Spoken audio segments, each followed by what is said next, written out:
Salam jumpa di MT Channel Fisika. Salam berbagi ilmu. Dalam kesempatan ini, saya akan menjelaskan tentang interferensi pada celah ganda.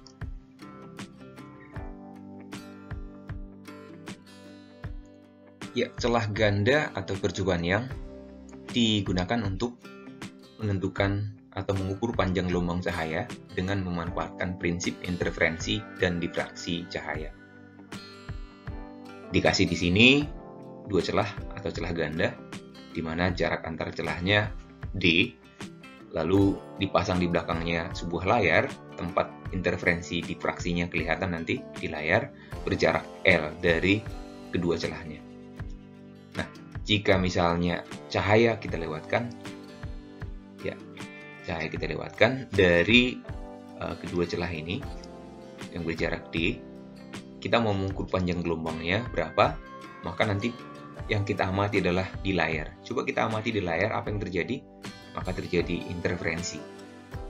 Nah, untuk di tengah-tengah ini nanti disebut dengan terang pusat.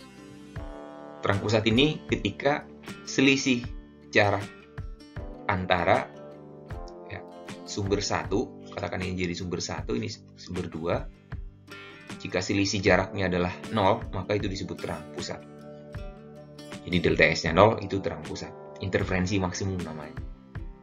Nah, akan banyak nanti di layar ini terdapat pola-pola terang. Ada terang pertama, terang kedua, terang ketiga, terang keempat, dan selanjutnya ke atas dan juga ke bawah. Lalu di antara terang ini, terang dengan terang berikutnya, ada pola gelap. Gelap pertama, gelap kedua, gelap ketiga, dan selanjutnya. Nah, di sini terdapat pita-pita terang dan gelap. Oke. Nah, kenapa di sini terdapat pita terang dan pita gelap? Nah, pita-pita terang ini ketika nanti terjadi interferensi maksimum. Jadi dihasilkan cahaya terang. Nah, pita-pita gelap ini atau titik-titik gelap ini, kenapa terjadi? Itu ketika terjadi interferensi minimum. Interferensi minimum itu kan cahayanya, gelombangnya saling menyediakan sehingga terdapat pola gelap. Nah, pola terang itu ketika delta S-nya itu kelipatan lambda.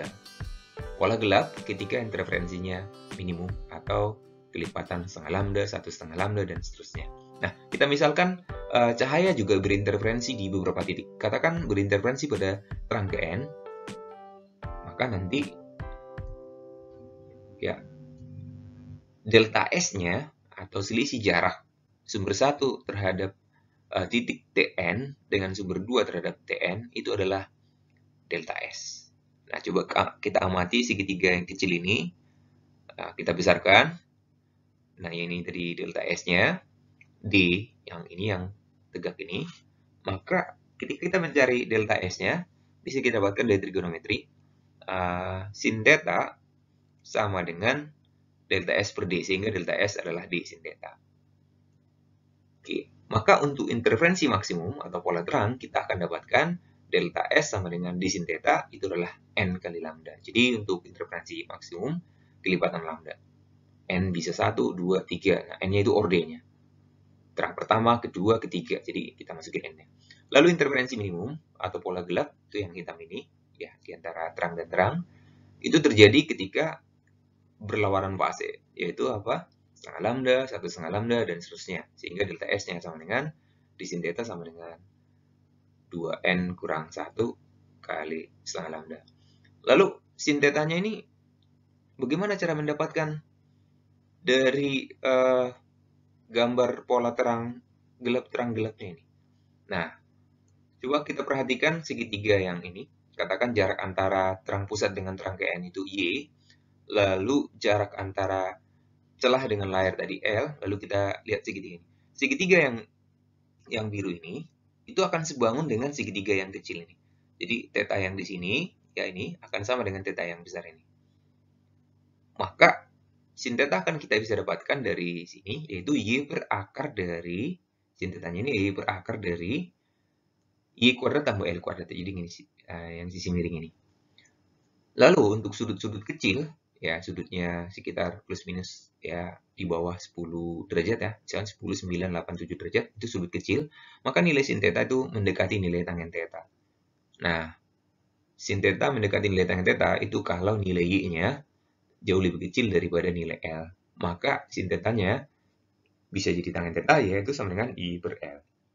Tapi ini adalah kasus khusus kalau sudutnya di bawah 10 derajat. Kalau sudutnya sudah 20 derajat, 30 derajat, maka kita harus wajib menggunakan sin theta. Jangan Y per L. Yaitu Y per akar dari Y kuadrat tambah L kuadrat.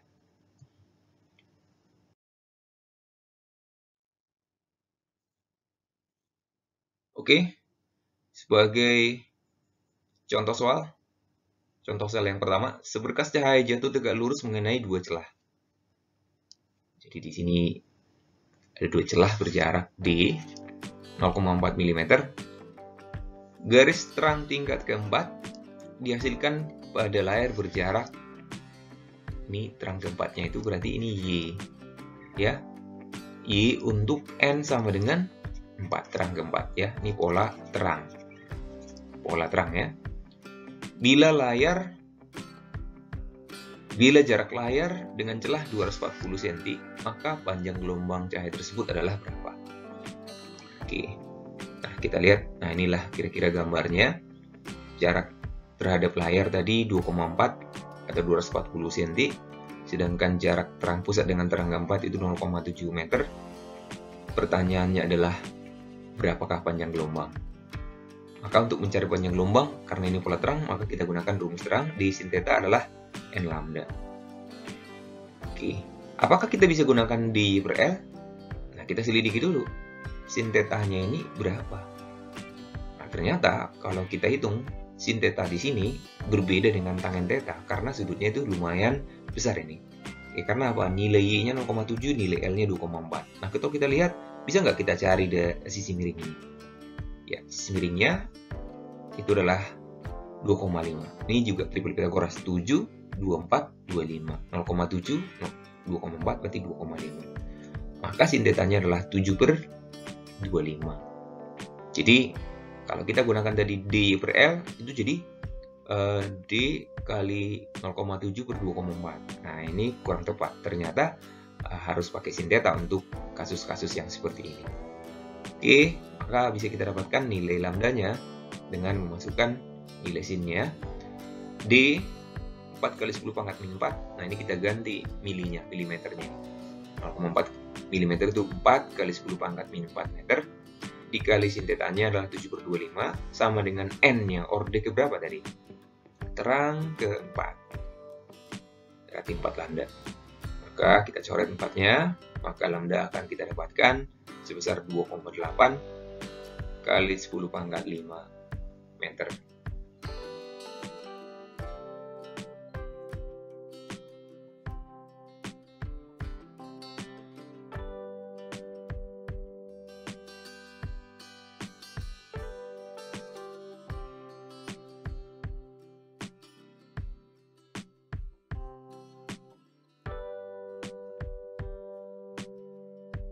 Ya, contoh soal yang kedua. Pada percobaan yang dua celah sempit berjarak 0,5 mm ditempatkan sejauh 100 cm dari sebuah layar. Apabila jarak pita gelap yang terdekat ke pusat pola interferensi adalah 0,84 mm, tentukanlah panjang gelombang cahaya yang digunakan. Jadi, ini nilai daripada Y untuk N sama dengan 1 pola gelap. Lalu ini adalah dua celah sempit berjarak D. Lalu ini adalah L. Panjang gelombang cahaya yang digunakan adalah berapa? Nah, untuk pita gelap, jadi ini garis bawahi pita gelap ya. Maka seperti ini misalnya. Jadi ini adalah gelap pertama dengan jarak 0,84 mili. Nah, ini jaraknya tadi terhadap layar dan D-nya adalah 0,5 mili. Nah, untuk pola gelap tadi apa persamaannya? Interferensi minimum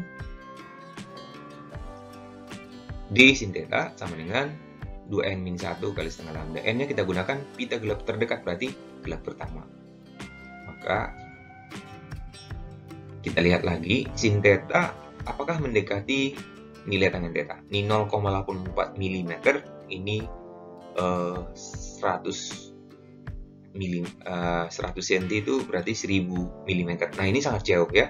Maka bisa dikatakan sin theta mendekati tangen theta itu Y per L. Maka bisa persamanya Y per L sama dengan masukin N-nya 1 ke setengah lambda ya. Maka nanti dengan memasukkan angka-angkanya akan dapat angkanya 2 pindah ruas ke sini ya, kali D-nya adalah 5 kali 10 pangkat min 4 ganti dalam meter kali 84 kali 10 pangkat min 5. Nah, ini Y-nya per L-nya 1 meter sama dengan lambda. Maka panjang gelombangnya adalah 8,4 kali 10 pangkat min 7 meter.